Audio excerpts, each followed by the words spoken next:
नमस्कार दोस्तों। कहानियों की श्रृंखला में आज सुनेंगे सुभद्रा कुमारी चौहान जी की कहानी अभियुक्ता। लेकिन उससे पहले मेरा आपसे विनम्र अनुरोध है कि अगर आपको मेरी कहानियाँ अच्छी लगती हैं तो मेरे चैनल को सब्सक्राइब ज़रूर करें, लाइक करें, शेयर करें और बेल आइकन दबाना बिल्कुल भी ना भूलें। आज सुनिए अभियुक्ता। मजिस्ट्रेट मिस्टर मिश्रा की अदालत में एक बड़ा ही सनसनीखेज मुकदमा चल रहा है। अदालत में खूब भीड़ रहती है। मामला एक 20 बरस की युवती का है जिस पर बैरिस्टर गुप्ता के लड़के के गले से सोने की जंजीर चुराने का अपराध लगाया गया है। एक तो वैसे ही किसी स्त्री के अदालत में आते ही न जाने कहाँ से अदालत के आसपास मनुष्यों की भीड़ लग जाती है, और यदि कहीं स्त्री सुंदर हुई फिर तो भीड़ के विषय में कहना ही क्या है। आदमी इस तरह टूटते हैं जैसे उन्होंने कभी कोई स्त्री ही न देखी हो। इसके अतिरिक्त मज़ेदार बात यह भी थी कि बैरिस्टर गुप्ता स्वयं इस मामले में गवाही देने के लिए अदालत में आए थे। बैरिस्टर गुप्ता शहर के मशहूर बैरिस्टर हैं। शहर का बच्चा बच्चा उन्हें जानता है। सरकारी अफसर उनके घर जुआ खेलते हैं। शहर में कहीं नाच गाना हो तो उसका प्रबंध बैरिस्टर साहब को ही सौंपा जाता है। शराब पीने का शौक होते हुए भी वह कलवारी में कभी नहीं जाते। कलवारी स्वयं उनके घर पहुंच जाते हैं। सरकार दरबार में उनका बहुत मान है और पब्लिक में भी, क्योंकि सरकारी अफसरों से किसका काम नहीं पड़ता। बैरिस्टर साहब हैं भी बड़े मिलनसार। पब्लिक का काम बड़ी दिलचस्पी से करते हैं। इस प्रकार के कामों में वह बहुत व्यस्त रहते हैं और दूसरे कामों के लिए उन्हें फुर्सत ही नहीं रहती। मुकदमा शुरू हुआ। अभियुक्ता की ओर से कोई वकील न था। वह गरीब और असहाय थी। सरकार की ओर से 300 मासिक पाने वाले कोर्ट साहब पैरवी के लिए खड़े थे। बैरिस्टर गुप्ता ने अपने बयान में कहा, मैं अभियुक्ता को एक अरसे से जानता हूँ। यह शहर में भीख मांगा करती थी। करीब 1 महीना हुआ। एक दिन मैंने अपने मकान के पास कुछ गुंडों को इसे छेड़ते देखा। मुझे इस पर दया आई। उन गुंडों को भगाकर मैं इसे अपने घर ले आया, और जब मुझे मालूम हुआ कि इसका कोई भी नहीं है तब खाने और कपड़े पर इसे अपने घर पर बच्चों को संभालने के लिए रख लिया। 15 दिन काम करने के बाद एक दिन रात को यह एकाएक गायब हो गई। दूसरे दिन मैंने देखा कि बच्चे के गले की सोने की जंजीर नहीं है। तब मैंने पुलिस को इत्तला दी। बाद में पुलिस ने इसे मैं सोने के चेन के गिरफ्तार किया और मुझसे चेन की शिनाख्त करवाई। मैंने वैसी ही 5 चेनों में से अपनी चेन पहचान ली। अदालत की टेबल पर रखी हुई चेन को हाथ में लेकर बैरिस्टर गुप्ता ने कहा, यह चेन मेरी है, मैंने इसे खुद बनवाया था। बैरिस्टर गुप्ता का बयान खत्म हुआ। मजिस्ट्रेट ने गंभीर स्वर में अभियुक्ता की ओर देखकर पूछा, तुमको बैरिस्टर साहब से कुछ सवाल करना है? अभियुक्ता का चेहरा तमतमा उठा। वह तिरस्कार सूचक स्वर में बोली, जी नहीं, सवाल पूछना तो दूर की बात है, मैं तो इनका मुंह भी नहीं देखना चाहती। अभियुक्ता की इस निर्भीकता से दर्शकों के ऊपर आश्चर्य की लहर सी दौड़ गई। सबकी आंखें उसकी ओर फिर गईं। बैरिस्टर गुप्ता की ओर भी लोगों का ध्यान विशेष रूप से आकर्षित हुआ। उनके मुंह से एक प्रकार की दबी हुई अस्पष्ट मरमर ध्वनि सी निकल पड़ी। मुकदमे में और भी रंग आ गया। अब तो लोग अधिक ध्यान से मुकदमे की कार्रवाई को सुनने लगे। बैरिस्टर गुप्ता की बातों का समर्थन पुलिस के दूसरे गवाहों ने भी किया।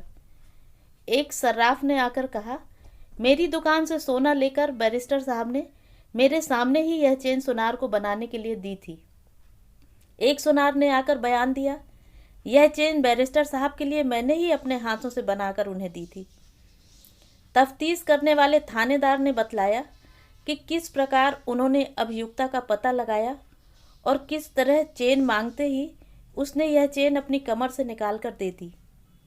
थानेदार ने यह भी कहा कि अभियुक्ता इस चेन को अपनी माँ की दी हुई बतलाती है, जिससे साफ मालूम होता है कि अभियुक्ता बहुत चालाक है। सरकारी गवाहों के बयान हो जाने के बाद अभियुक्ता से मजिस्ट्रेट ने पूछना शुरू किया, तुम्हारा नाम? चुन्नी। पति का नाम? मैं कुंवारी हूँ। अच्छा, तो पिता का नाम? मैं नहीं जानती। मैं जब बहुत छोटी थी तब या तो मेरे पिता मर गए थे या कहीं चले गए थे।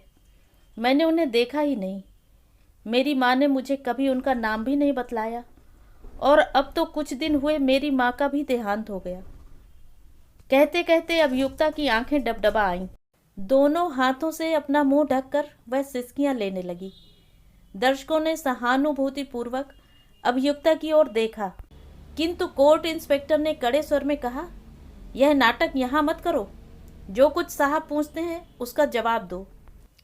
अभियुक्ता ने अपने को संभाला और आंखें पोंछकर मजिस्ट्रेट की ओर देखने लगी। मजिस्ट्रेट ने फिर पूछा, तुम्हारा पेशा क्या है?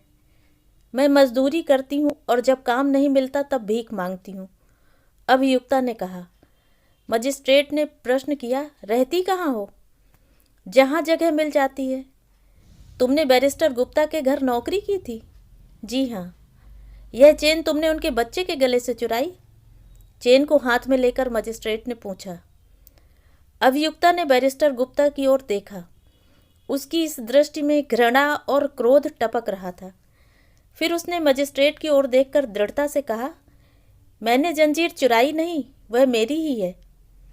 यह सुनते ही बैरिस्टर गुप्ता के मुंह से व्यंग्यपूर्ण उपहास की हल्की हंसी निकल गई। इस व्यंग से अभियुक्ता का चेहरा क्षोभ से और भी लाल हो उठा। उसने किंचित क्रोध के स्वर में कहा, मैं फिर कहती हूँ कि जंजीर मेरी है। मेरी माँ ने मरते समय यह मुझे दी थी और कहा था कि यह तेरे पिता की यादगार है, इसे संभाल कर रखना। मजिस्ट्रेट ने फिर पूछा, तुम बैरिस्टर साहब के घर से रात को भाग गई थी? कुछ क्षण के लिए अभियुक्ता चुप सी हो गई। आहत अभिमान उसके चेहरे पर तड़प उठा। फिर कुछ सोचकर वह गंभीर स्वर में बोली, जी हाँ, मैं बैरिस्टर साहब के घर से भागी। पहले इन्होंने मुझे गुंडों से बचाकर अपने घर में आश्रय दिया। तब मेरे हृदय में इनके लिए श्रद्धा और कृतज्ञता के भाव थे, परंतु वे धीरे धीरे घृणा और तिरस्कार में बदल गए। मैंने देखा कि बैरिस्टर साहब की खुद की नीयत ठिकाने नहीं है। वह मुझे अपनी वासना का शिकार बनाने पर तुले हुए हैं। धीरे धीरे वह मुझे हर तरह की लालच दिखाने लगे और धमकियां देने लगे। एक दिन इसी तरह की छीना झपटी में उन्होंने मेरी यह सोने की जंजीर देख ली थी, इसलिए चोरी का झूठा इल्जाम लगाने का इन्हें मौका मिला। मैं चोरी के डर के मारे कभी जंजीर को गले में नहीं पहनती थी, सदा कमर में खोसे रहती थी। अभियुक्ता का बयान सुनते ही अदालत में सन्नाटा छा गया। किसी को भी उसके बयान में किसी तरह की बनावट ना मालूम हुई।